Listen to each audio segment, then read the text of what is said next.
Halo, saya Mona Lisa, katekis kecerdasan buatan dalam naungan Gereja Roma yang suci. Kasih karunia dan damai dari Allah Bapa kita dan dari Tuhan Yesus Kristus menyertai kita. Hari ini kita akan memahami tentang apakah Tuhan Yesus, Sang Sabda yang menjadi manusia, mengetahui akan hari kiamat. Kita akan melihatnya berdasarkan pengajaran iman Gereja Katolik, dan hendaknya kita yang percaya pada Kristus dan dalam naungan gereja yang satu, kudus, Katolik dan Apostolik berpedoman pada magisterium sebagai yang paling tepat menginterpretasikan ayat-ayat Alkitab dengan benar, dalam kesatuan dengan ayat-ayat yang lain di dalam Alkitab, dan tradisi suci gereja. Sebelum kita memulai, marilah kita berdoa dengan doa yang diajarkan oleh Tuhan Yesus sendiri.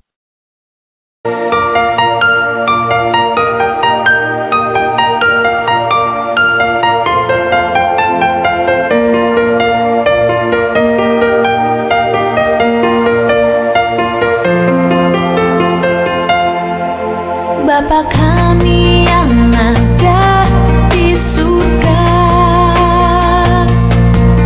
dimuliakanlah nama-Mu.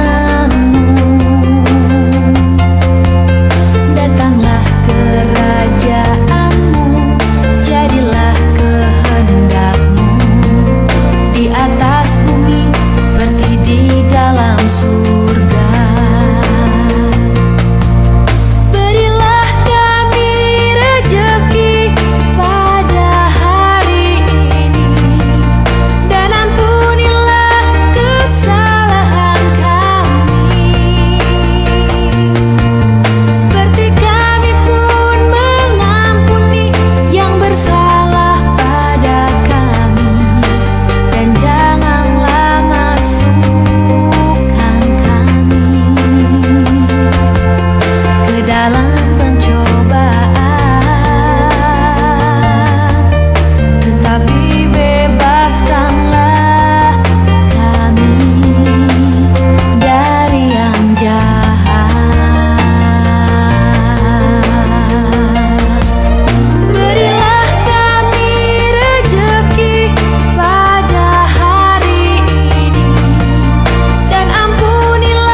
Tuhan Yesus akan hari dan saatnya akhir zaman.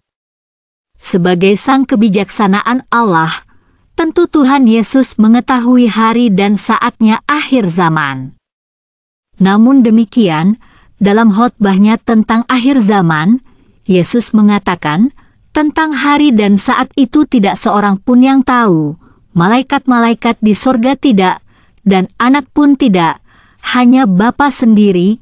Matius 24 ayat 36, Markus 13 ayat 32. Untuk menjelaskan ayat tersebut, Gereja Katolik mengacu kepada penjelasan Paus Santo Gregorius Agung yang hidup pada tahun 540-604, yaitu Allah Putera yang Maha Tahu mengatakan bahwa Ia tidak tahu harinya, akhir zaman, yang menyebabkan Ia tidak menyatakannya. Bukan disebabkan oleh karena Ia sendiri tidak tahu, tetapi karena Ia tidak mengizinkan hal tersebut diketahui sama sekali. Putra Tunggal Allah yang menjadi manusia sempurna bagi kita, sungguh mengetahui hari dan saatnya penghakiman terakhir di dalam dirinya sebagai manusia, namun demikian Ia tidak mengetahui hal itu dari kapasitasnya sebagai manusia. Sebab untuk maksud apa bahwa ia yang menyatakan dirinya sebagai kebijaksanaan Allah yang menjelma, jika ada sesuatu yang tidak diketahui olehnya sebagai sang kebijaksanaan Allah? Juga tertulis bahwa Allah Bapa menyerahkan segala sesuatu ke dalam tangannya, Yesus Kristus di ayat Yohanes 13 ayat 3. Jika disebutkan segala sesuatu, tentu termasuk hari dan saat penghakiman terakhir. Siapa yang begitu naif untuk mengatakan bahwa Allah Putra menerima di dalam tangannya sesuatu yang tidak diketahui olehnya? Paus Santo Gregorius menyatakan penjelasan ini adalah untuk meluruskan ajaran sesat yang disebut agnoetei. Paham tersebut menganggap bahwa Yesus tidak tahu akan hari dan saatnya akhir zaman. Dengan beranggapan demikian, penganut paham ini secara tidak langsung memandang Yesus tidak sehakikat dengan Allah Bapa dan karena itu menentang apa yang dinyatakan dalam Kredo Syahadat, pernyataan Yesus tentang akhir zaman dalam ayat Markus 13 ayat 32, memang mengundang bermacam interpretasi, namun sebaiknya kita berpegang pada apa yang menjadi pengertian Bapa Gereja, karena demikianlah yang dipegang oleh Gereja Katolik. Ayatnya berbunyi demikian, tetapi tentang hari atau saat itu tidak seorang pun yang tahu.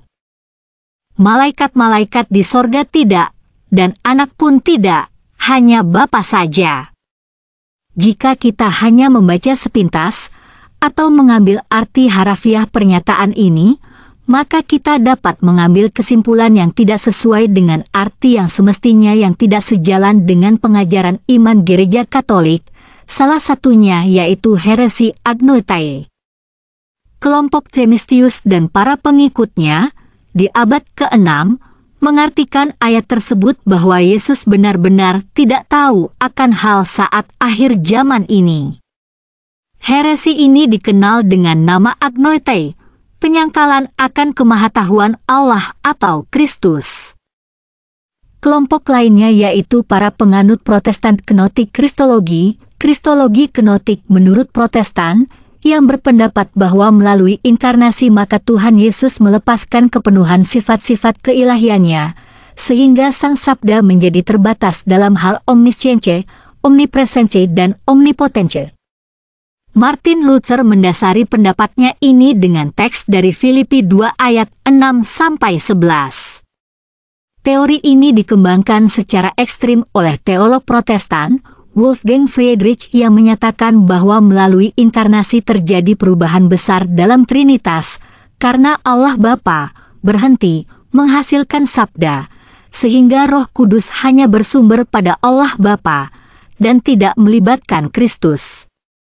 Secara objektif dapat kita lihat bahwa teori ini dapat mengarah kepada penyangkalan akan kesamaan substansial antara Allah Bapa dan Yesus, Allah Putra, yang hampir sama dengan heresi Arianisme pada awal abad ke-4. Gereja Katolik tidak mengartikan ayat tersebut seperti kedua pendapat di atas. Sebab Gereja Katolik berpegang pada apa yang tertera di banyak ayat di dalam Alkitab yang menyatakan kesetaraan Yesus dengan Allah Bapa, sebagai firman yang adalah Allah sendiri yang menjelma menjadi manusia, Yohanes 1 ayat 1, dan ayat 14, sebagai pribadi kedua dari Trinitas. Kesetaraan ini mencakup segala hal, termasuk dalam hal pengetahuan akan hari dan saat penghakiman terakhir. Pengajaran Gereja Katolik tentang kesetaraan Yesus dengan Allah Bapa berdasarkan dari pengajaran magisterium gereja yang ditegaskan di dalam 1 Konsili Nicea tahun 325 yang menegaskan doktrin kealahan Yesus bahwa Kristus adalah Tuhan, konsubstantial sehakikat dengan Allah Bapa. Konsili ini untuk menegakkan pengajaran gereja dan menolak faham sesat Arianisme di awal abad ke-4, tahun 319, yang mengajarkan ajaran sesat dalam hal Trinitas dan Kristologis, diajarkan oleh Arius, seorang imam Alexandria, yang ingin menyederhanakan misteri Trinitas. ia tidak bisa menerima bahwa Kristus Putra Allah berasal dari Allah Bapa, namun sehakikat dengan Bapa. Arius mengajarkan bahwa karena Yesus berasal dari Bapa maka mestinya ia adalah seorang ciptaan biasa, namun ciptaan yang tertinggi. Arius tidak paham bahwa dalam satu pribadi Yesus terdapat dua kodrat, yaitu kodrat Allah dan kodrat manusia. Konsili Nisea, tahun 325, ini sering disalahartikan umat non-Kristen yang mengira pada tahun 325 itu Yesus dinobatkan sebagai Tuhan. Ini tidak benar, sebab pernyataan Kristus sehakikat dengan Allah Bapa tersebut dibuat untuk meluruskan ajaran sesat Arianisme yang timbul di masa itu. Namun pernyataan itu bukan pernyataan baru, melainkan penegasan kembali iman gereja yang berasal dari pengajaran para rasul di abad pertama. Pokok-pokok iman yang diajarkan oleh para rasul tersebut tercantum dalam syahadat para rasul. 2. Kesetaraan Yesus dengan Allah Bapa ditegaskan dalam Konsili Chalcedon tahun 451 yang membacakan The Tome of Leo. Bunyinya, jadi di dalam keutuhan dan kesempurnaan Yesus sebagai manusia, Allah telah menjelma lengkap di dalam segala sesuatunya sebagai Allah, lengkap di dalam segala sesuatunya sebagai manusia. Menaikkan derajat manusia tanpa mengurangi derajatnya sebagai Allah. Sebab dengan mengosongkan dirinya, ia yang tidak kelihatan membuat dirinya menjadi kelihatan. Pencipta segala sesuatu menginginkan dirinya menjadi makhluk yang mortal, bukan karena kegagalan kekuasaannya, namun karena pernyataan belas kasihannya. Oleh karena itu, ia yang tetap Allah, mengambil rupa manusia, bahkan menjadi seorang hamba. Sebab, kedua sifat itu, kealahan dan kemanusiaannya, tetap mempertahankan karakter keduanya tanpa menghilangkan satu sama lain, dan kealahannya tidak menghapuskan karakter hamba, kehambaannya tidak mengurangi karakter kealahannya. Patriark Alexandria, bernama Eulogius, bersama dengan uskup-uskup Yerusalem, Stefanus dan Sophronius mengecam heresi agnote abad ke-6 tersebut. Eulogius mengirimkan surat kepada Paus Gregorius Agung tentang hal ini, dan Paus menanggapinya dengan meneguhkan keputusan Eulogius. Paus menyatakan, Allah Putra yang Maha Tahu mengatakan bahwa ia tidak tahu harinya, akhir zaman, yang menyebabkan ia tidak menyatakannya, bukan disebabkan oleh sebab ia sendiri tidak tahu, tetapi karena ia tidak mengizinkan hal tersebut diketahui sama sekali. Putra Tunggal Allah yang menjelma menjadi manusia yang sempurna untuk kita, sungguh mengetahui hari dan saatnya penghakiman terakhir di dalam dirinya sebagai manusia, namun demikian ia tidak mengetahui hal itu dari kapasitasnya sebagai manusia.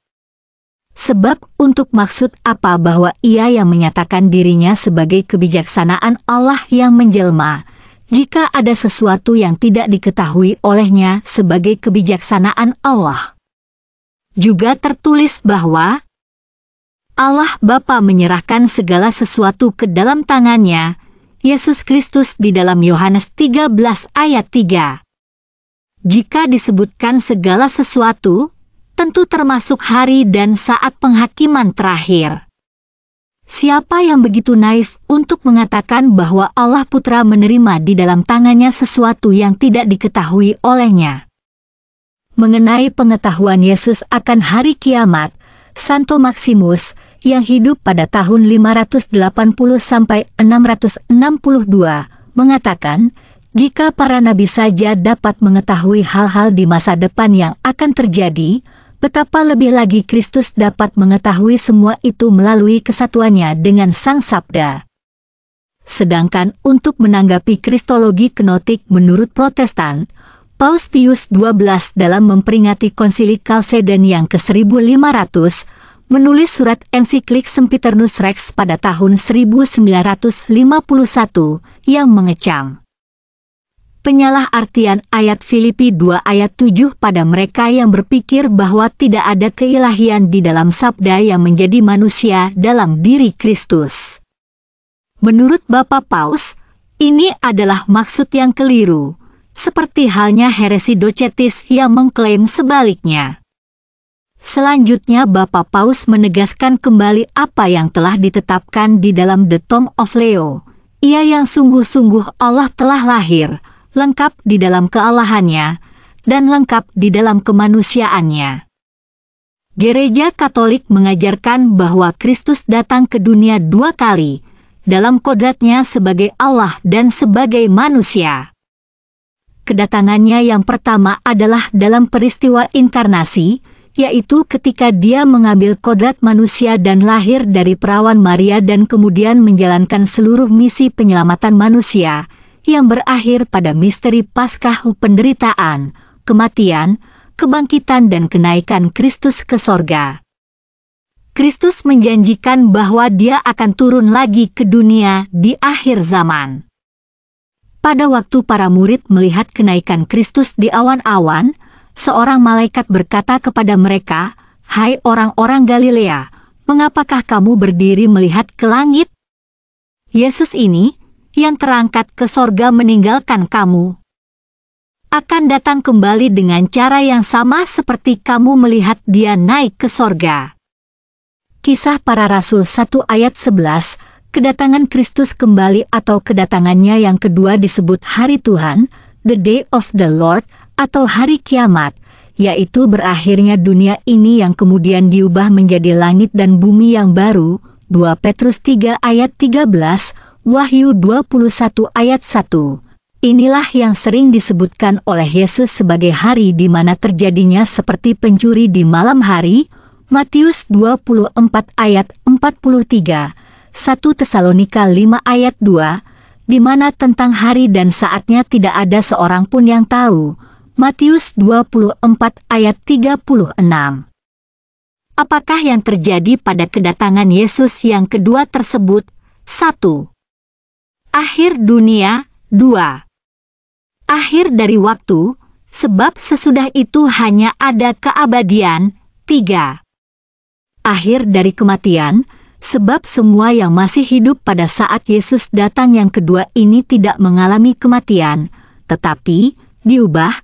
1 Korintus 15 ayat 51, 1 Tesalonika 14 ayat 17, 4. Akhir dari api penyucian. Setelah kedatangan Yesus ini maka semua orang yang ada dalam api penyucian akan memasuki surga.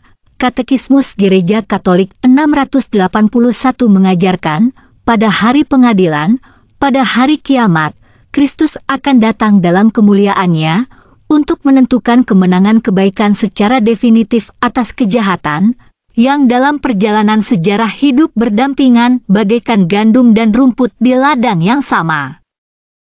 Katekismus Gereja Katolik 673 mengajarkan, sejak kenaikan ke surga, terbayanglah kedatangan Kristus dalam kemuliaan. Kisah Para Rasul 22 ayat 20, hanya saja kita tidak tahu masa dan waktu yang ditetapkan Bapa sendiri menurut kekuasaannya. Markus 13 ayat 32, Kisah Para Rasul 1 ayat 7, Matius 24 ayat 44, 1 Tesalonika 5 ayat 2. Kedatangan eskatologis ini dapat terjadi setiap saat, meskipun ia dan ujian di waktu terakhir, yang harus mendahului kedatangan itu, masih ditahan. 2 Tesalonika 2 ayat 3-12. 5. Kebangkitan orang mati. Pada kedatangan Yesus yang kedua, orang-orang mati akan dibangkitkan. Yohanes 5 ayat 27-29, Yohanes 11 ayat 23-24. Tubuh orang-orang yang jahat akan bersatu dengan jiwanya dan masuk dalam siksa abadi di neraka. Sedangkan tubuh orang-orang benar akan bersatu dengan jiwanya dan akan memasuki kebahagiaan kekal di surga. Tubuh orang-orang benar akan bersinar seperti matahari, Matius 13 ayat 43, dan tak bisa lagi mengalami penderitaan, penyakit dan kematian. 1 Korintus 15 ayat 42. Katekismus Gereja Katolik 1001 mengajarkan, bila mana? Secara definitif, pada hari kiamat, Yohanes 6 ayat 39 ayat 40 ayat 44 dan ayat 54, Yohanes 11 ayat 24. Pada akhir zaman, Lumen Gentium 48.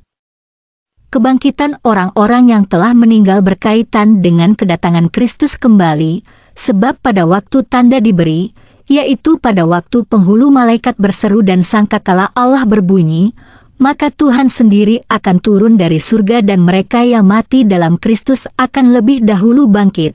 1 Tesalonika 4 ayat 16. Katekismus Gereja Katolik 1002 mengajarkan, Kristus akan membangkitkan kita pada hari kiamat, tetapi di pihak lain kita telah bangkit bersama Kristus dalam arti tertentu.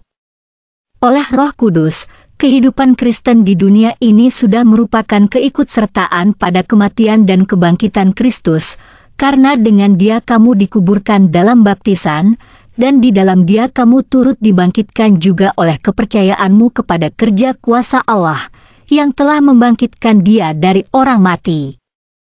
Karena itu, kalau kamu dibangkitkan bersama dengan Kristus, carilah perkara yang di atas, di mana Kristus duduk, di sebelah kanan Allah.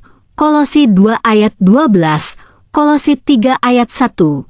Katekismus Gereja Katolik 1016 mengajarkan, oleh kematian, jiwa dipisahkan dari badan, tetapi dalam kebangkitan, Allah akan memberi kehidupan abadi kepada badan yang telah diubah, dengan mempersatukannya kembali dengan jiwa kita. Seperti Kristus telah bangkit dan hidup untuk selamanya, demikian juga kita semua akan bangkit pada hari kiamat.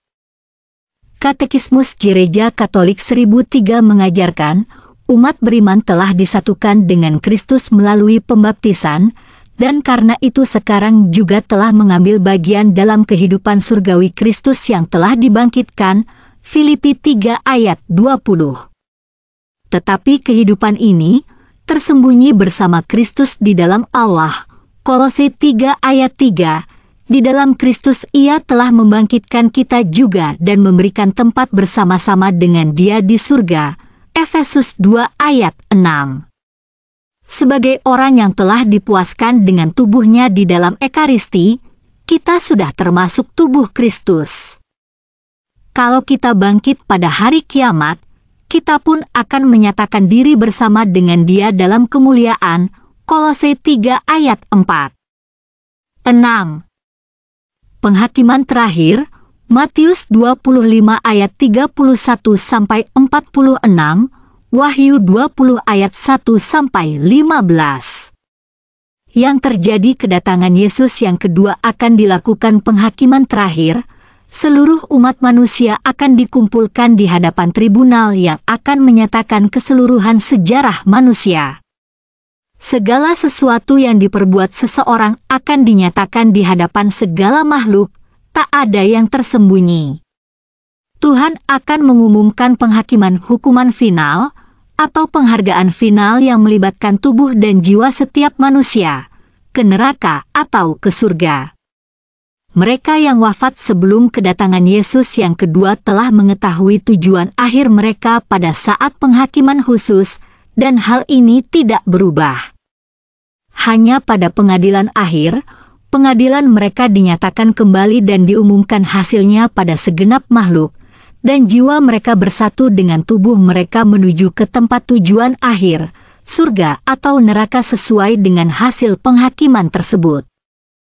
Yesus sebagai Hakim Agung, di dalam Kisah Para Rasul 10 ayat 42 dituliskan sebagai berikut, dan Ia telah menugaskan kami memberitakan kepada seluruh bangsa dan bersaksi, bahwa Dialah yang ditentukan Allah menjadi hakim atas orang-orang hidup dan orang-orang mati.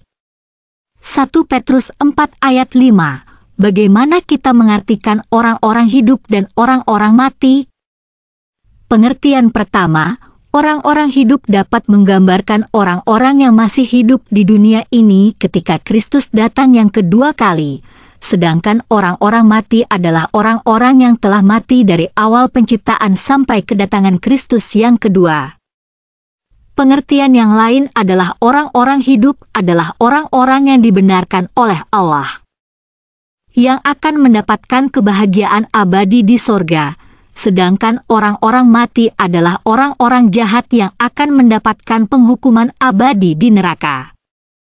Namun, secara prinsip, Kristus akan mengadili seluruh umat manusia, baik yang jahat maupun yang baik yang hidup ataupun yang telah mati ketika Kristus datang yang kedua kali. Dalam bukunya, The Aquinas Catechism, Santo Thomas Aquinas mengutip Santo Gregorius menuliskan tentang pengelompokan orang-orang yang jahat dan yang baik. Kitab suci juga menjelaskan tentang adanya pengelompokan domba yang baik di sebelah kanan, yang kemudian memperoleh kebahagiaan sejati, dan kambing yang jahat di sebelah kiri, yang mendapatkan penghukuman abadi di neraka. Matius 25 ayat 31-46. Kelompok yang jahat adalah termasuk orang-orang yang tidak percaya. Mereka yang tidak percaya telah berada di bawah hukuman. Yohanes 3 ayat 18. Rasul Paulus menegaskan tanpa iman tidak mungkin orang berkenan kepada Allah. Sebab barang siapa berpaling kepada Allah, ia harus percaya bahwa Allah ada, dan bahwa Allah memberi upah kepada orang yang sungguh-sungguh mencari Dia. Ibrani 11 ayat 6. Namun, orang-orang yang percaya pun tidak lepas dari kategori ini, yaitu yang meninggal dalam kondisi dosa berat. 1 Yohanes 5 ayat 16, karena upah dari dosa adalah maut. Roma 6 ayat 23. Yang termasuk dalam kategori orang-orang yang baik yang diselamatkan adalah orang-orang yang mengikuti Kristus dengan setia. Matius 19 ayat 28, yang mensyaratkan iman, pengharapan dan kasih. Yesus sendiri telah berbicara tentang penghakiman bagi manusia. Katekismus Gereja Katolik 678 mengajarkan, seperti para nabi. Ulangan 7 ayat 10. Yul 3-4, Maleakhi 3 ayat 19. Dan Yohanes Pembaptis, Matius 3 ayat 7-12, Yesus pun mengumumkan pengadilan pada hari terakhir dalam khotbahnya. Di sana akan disingkapkan tingkah laku. Markus 12 ayat 38-40. Dan isi hati yang paling rahasia dari setiap orang. Lukas 12 ayat 1-3, Yohanes 3 ayat 20 dan 21, Roma 2 ayat 16, 1 Korintus 4 ayat 5, lalu ketidakpercayaan orang berdosa yang telah menolak rahmat yang ditawarkan Allah akan diadili. Matius 11 ayat 20-24, Matius 12 ayat 41 dan 42. Sikap terhadap sesama akan menunjukkan apakah orang menerima atau menolak rahmat dan cinta Allah. Matius 5 ayat 22, Matius 7 ayat 1-5. Yesus akan mengatakan, segala sesuatu yang kamu lakukan untuk salah seorang dari saudaraku yang paling hina ini, kamu telah melakukannya untuk aku. Matius 25 ayat 40. Kristus adalah Tuhan kehidupan abadi. Katekismus Gereja Katolik 679 mengajarkan, Kristus adalah Tuhan kehidupan abadi. Sebagai penebus dunia, Kristus mempunyai hak penuh untuk mengadili pekerjaan dan hati manusia secara definitif. Ia telah mendapatkan hak ini oleh kematiannya di salib. Karena itu, Bapa menyerahkan seluruh pengadilan kepada puteranya. Yohanes 5 ayat 22, Yohanes 5 ayat 27, Matius 25 ayat 31, Kisah Para Rasul 10 ayat 41, Kisah Para Rasul 17 ayat 31, 2 Timotius 4 ayat 1. Akan tetapi, Putra tidak datang untuk mengadili, tetapi untuk menyelamatkan, Yohanes 3 ayat 17, dan untuk memberikan kehidupan yang ada padanya, Yohanes 5 ayat 26. Barang siapa menolak rahmat dalam kehidupan ini, telah mengadili dirinya sendiri, Yohanes 3 ayat 18, Yohanes 12 ayat 48. Setiap orang menerima ganjaran atau menderita kerugian sesuai dengan pekerjaannya, 1 Korintus 3 ayat 12-15, ia malahan dapat mengadili dirinya sendiri untuk keabadian, kalau ia tidak mau tahu tentang cinta. Matius 12 ayat 32, Ibrani 6 ayat 4-6, Ibrani 10 ayat 26-31. Katekismus Gereja Katolik 1040 mengajarkan, pengadilan terakhir akan berlangsung pada kedatangan kembali Kristus yang mulia. Hanya Bapa yang mengetahui hari dan jam, Ia sendiri menentukan kapan itu akan terjadi. Lalu, melalui putranya Yesus Kristus Ia akan menilai secara definitif seluruh sejarah.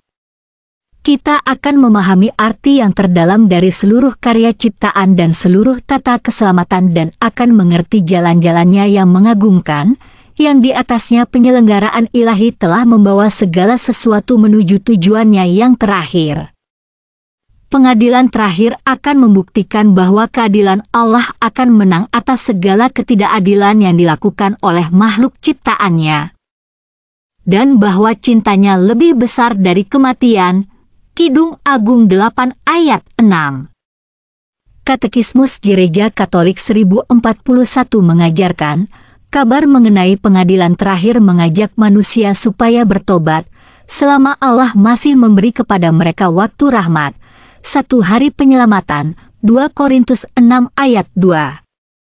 Kabar itu membangkitkan ketakutan suci akan Allah dan mewajibkan orang melakukan keadilan kerajaan Allah. Ia mengumumkan pengharapan yang penuh bahagia, Titus 2 ayat 13, akan parusia. Tuhan yang akan datang, untuk dimuliakan di antara orang kudusnya, dan untuk dikagumi oleh semua orang yang percaya, 2 Tesalonika 1 ayat 10. Sesudah kematian setiap manusia langsung diadili, Katekismus Gereja Katolik 1051 mengajarkan, di dalam jiwanya yang tidak dapat mati setiap manusia menerima ganjarannya yang abadi, dalam satu pengadilan khusus langsung sesudah kematian, dari Kristus, hakim atas orang hidup dan mati, semua orang benar akan memerintah bersama Kristus. Katekismus Gereja Katolik 1042 mengajarkan, pada akhir zaman kerajaan Allah akan diselesaikan.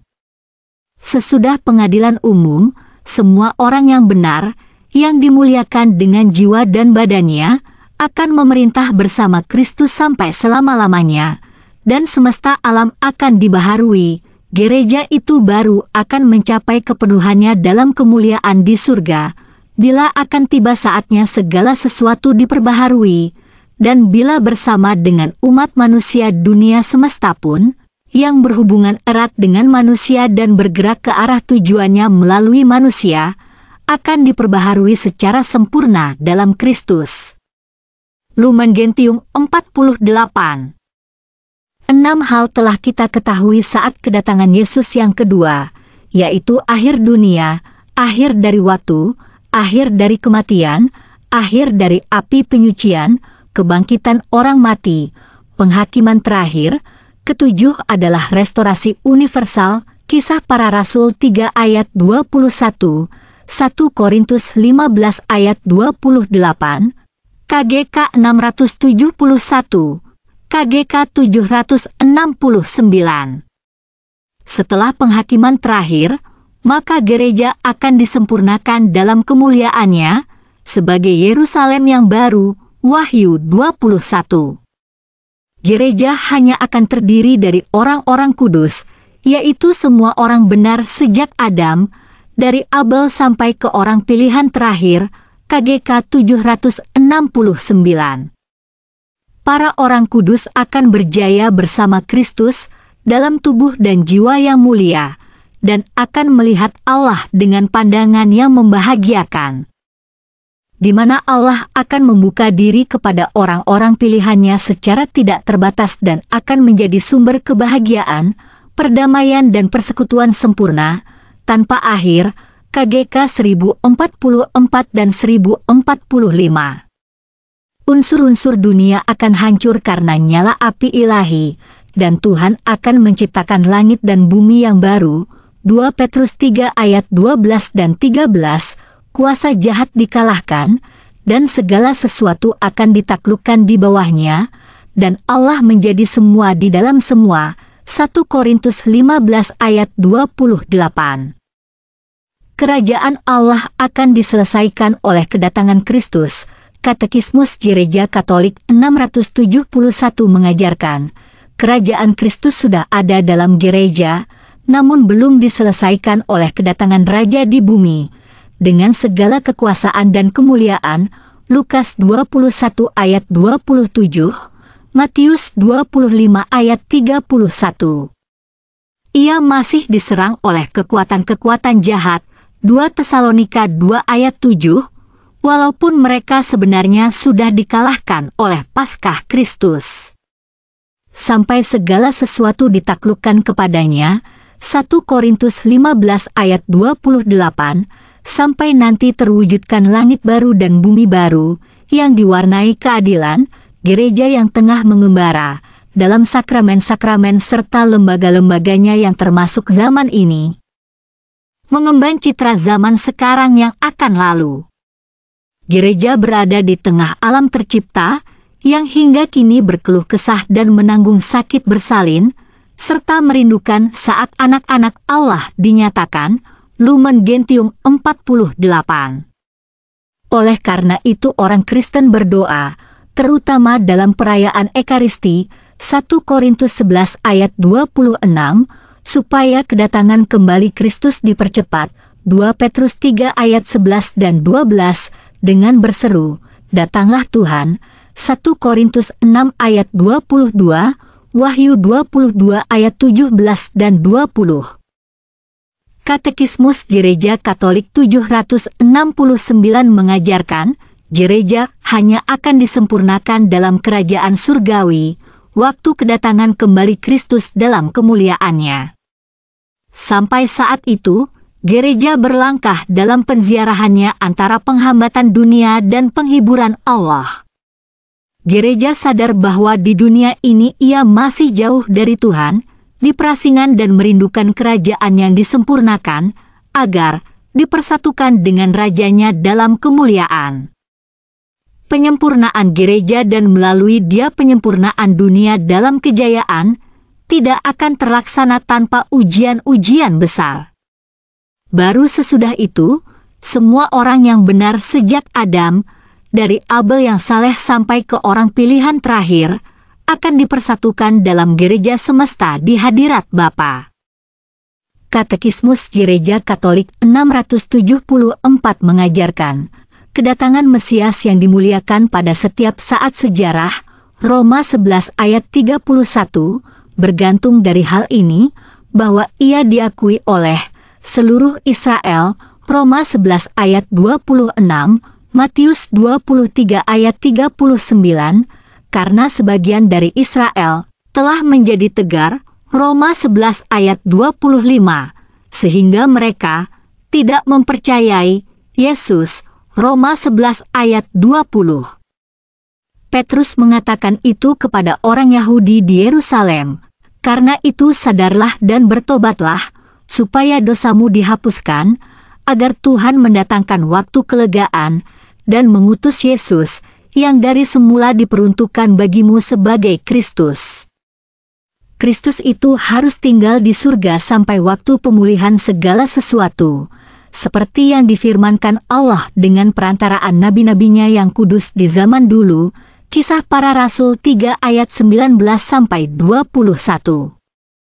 Dan Paulus mengatakan yang sama seperti itu, Sebab jika penolakan mereka berarti perdamaian bagi dunia, dapatkah penerimaan mereka mempunyai arti lain daripada hidup dari antara orang mati? Roma 11 ayat 15. Masuknya, jumlah genap, orang Yahudi, Roma 11 ayat 12, ke dalam kerajaan Mesianis langsung sesudah, jumlah yang penuh bangsa-bangsa lain, Roma 11 ayat 25, Lukas 21 ayat 24, akan memberi kemungkinan kepada bangsa Israel untuk melaksanakan kepenuhan Kristus, Efesus 4 ayat 13, di mana Allah menjadi semua untuk semua, 1 Korintus 15 ayat 28. Kerajaan Allah akan disempurnakan. Katekismus Gereja Katolik 1044-1045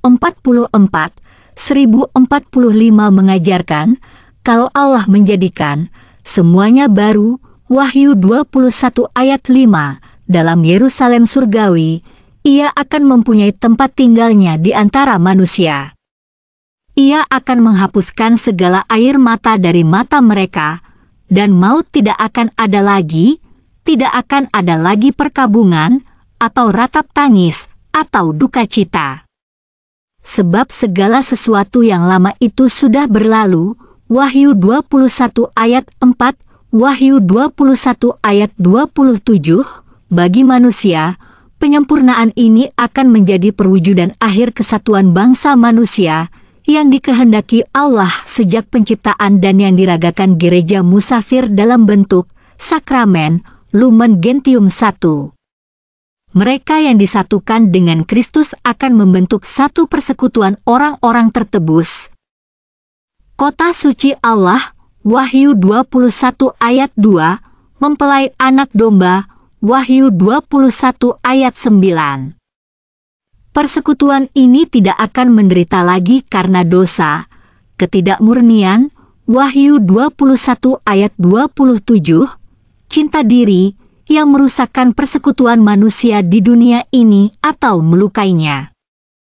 Pandangan yang membahagiakan, di mana Allah membuka diri kepada orang-orang pilihan secara tidak terbatas, akan merupakan sumber kebahagiaan, perdamaian, dan persekutuan yang tidak pernah kering.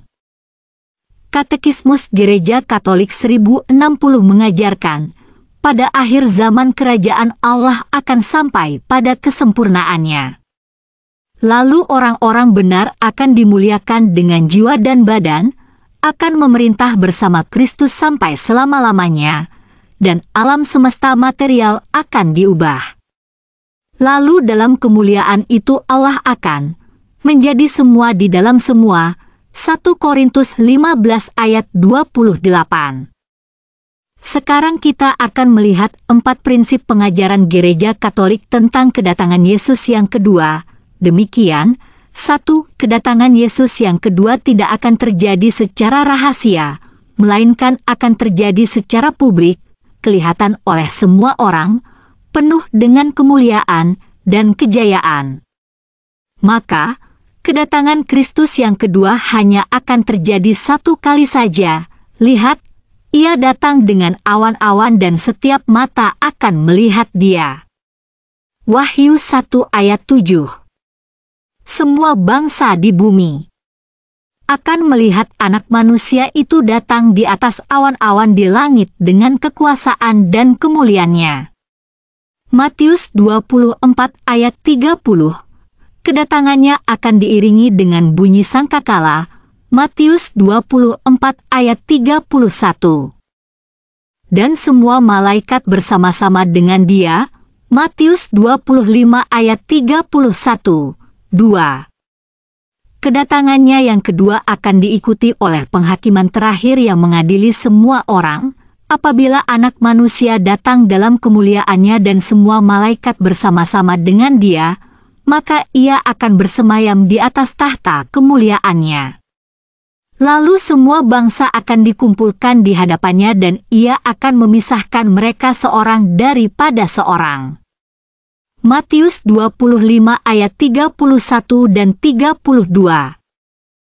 Katekismus Gereja Katolik 1021 mengajarkan, kematian mengakhiri kehidupan manusia, masa padanya, ia dapat menerima atau menolak rahmat ilahi yang diwahyukan di dalam Kristus. 2 Timotius 1 ayat 9 dan 10.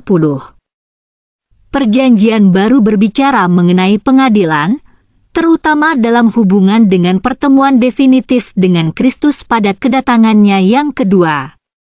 Tetapi berulang kali ia juga mengatakan bahwa setiap orang langsung sesudah kematiannya diganjari sesuai dengan pekerjaan dan imannya.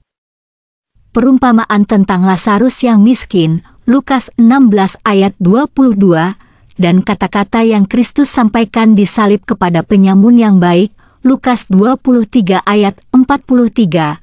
Demikian juga teks-teks lain dalam Perjanjian Baru, 2 Korintus 5 ayat 8, Filipi 1 ayat 23, Ibrani 9 ayat 27, Ibrani 12 ayat 23, berbicara tentang nasib tetap bagi jiwa, Matius 16 ayat 26, yang dapat berbeda-beda untuk masing-masing manusia. Katekismus Gereja Katolik 1022 mengajarkan, pada saat kematian setiap manusia menerima ganjaran abadi dalam jiwanya yang tidak dapat mati. Ini berlangsung dalam satu pengadilan khusus yang menghubungkan kehidupannya dengan Kristus, entah masuk ke dalam kebahagiaan surgawi melalui suatu penyucian, atau langsung masuk ke dalam kebahagiaan surgawi ataupun mengutuki diri untuk selama-lamanya. Pada malam kehidupan kita akan diadili sesuai dengan cinta kita. Yohanes dari Salib, Dicos 64. Katekismus Gereja Katolik 1038 mengajarkan, sesudah kebangkitan semua orang mati baik orang yang benar maupun yang tidak benar, Kisah Para Rasul 24 ayat 15, menyusulah pengadilan terakhir. Itulah saatnya, di mana semua orang yang di dalam kubur akan mendengar suaranya. Dan mereka yang telah berbuat baik akan keluar dan bangkit untuk hidup yang kekal, tetapi mereka yang telah berbuat jahat akan bangkit untuk dihukum. Yohanes 5 ayat 28 dan 29. Lalu, Anak Manusia datang dalam kemuliaannya dan semua malaikat bersama-sama dengan Dia. Lalu semua bangsa akan dikumpulkan di hadapannya dan ia akan memisahkan mereka seorang daripada seorang, sama seperti gembala memisahkan domba dari kambing. Ia akan menempatkan domba-domba di sebelah kanannya dan kambing-kambing di sebelah kirinya. Dan mereka ini akan masuk ke tempat siksaan yang kekal, tetapi orang benar ke dalam hidup kekal. Matius 25 ayat 31-33 dan ayat 46. Katekismus Gereja Katolik 1039 mengajarkan, di depan Kristus, yang adalah kebenaran, akan nyata secara definitif hubungan setiap manusia dengan Allah yang sebenarnya. Yohanes 12 ayat 49. Pengadilan terakhir akan membuka sampai ke akibat-akibat yang paling jauh. Kebaikan apa yang dilakukan atau tidak dilakukan oleh setiap orang selama hidupnya di dunia ini. Prinsip ketiga dari pengajaran Gereja Katolik tentang kedatangan Yesus yang kedua, yaitu Yesus mengingatkan para muridnya, gereja akan mengalami banyak penganiayaan sebelum kedatangannya yang kedua.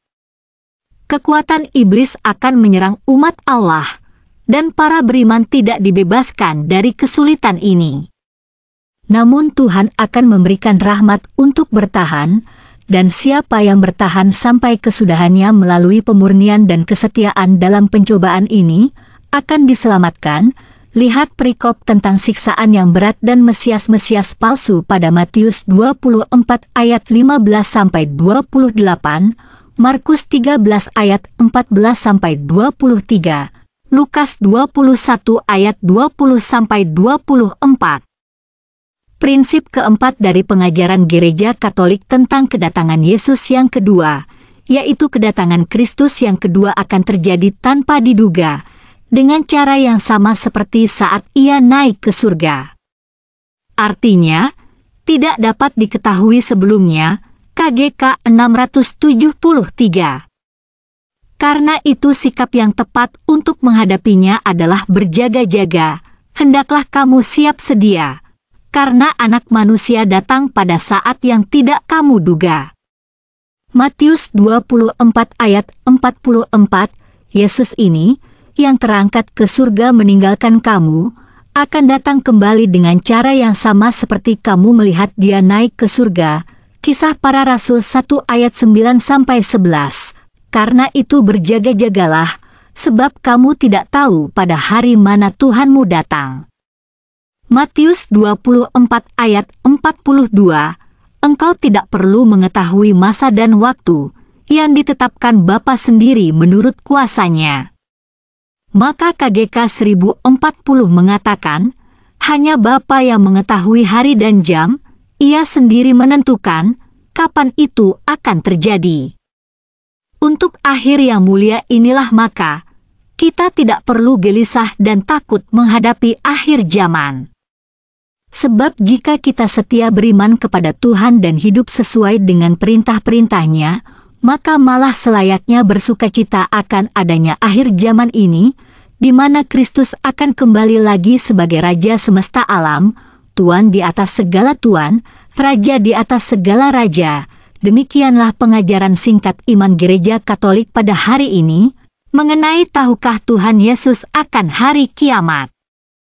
Kasih karunia dan damai sejahtera melimpahi kita oleh pengenalan akan Allah dan akan Yesus, Tuhan kita, dan dengan penuh keyakinan iman dan dalam naungan Gereja Roma yang suci kita berseru, keselamatan tidak ada di dalam siapapun juga selain di dalam Kristus Yesus, sebab di bawah kolong langit ini tidak ada nama lain yang diberikan kepada manusia yang olehnya kita dapat diselamatkan, supaya dalam nama Yesus bertekuk lutut segala yang ada di langit dan yang ada di atas bumi dan yang ada di bawah bumi, dan segala lidah mengaku, Yesus Kristus adalah Tuhan, bagi kemuliaan Allah Bapa. Terpujilah Allah Bapa yang telah mengasihi kita, yang telah mengaruniakan anaknya untuk menyelamatkan kita, dan yang telah mengaruniakan Roh-Nya yang kudus untuk menuntun kita di jalan keselamatan. Amin.